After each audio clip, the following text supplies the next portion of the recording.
Իրանի Իսլամական Հանրապետության ներսում քաղաքական այլընտրանքային ուժեր այս տարիների ընթացքում չեն աճել։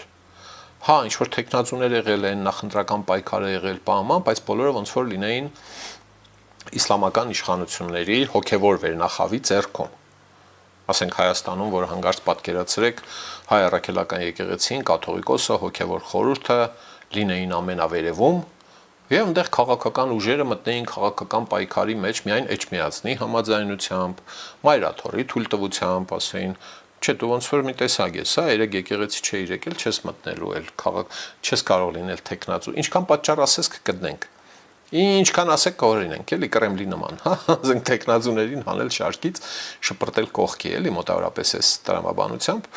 Այնտեղ էլ իբր թե մրցակցություն է եղել քաղաքական բան, բայց քաղաքական ուժեր, քաղաքական գաղափարախոսություններ Իրանի Իսլամական Հանրապետության ներսում չեն ձևավորվել այնպես, որ հիմա մենք լսեինք որևէ մեկի առաջնորդությունը Իրանում կամ այլընտրանքային առաջնորդությունը ի հակառակ իշխող քաղաքական ուժի կամ ռեժիմի, ինչպես կուզեք, էլի։ Հա,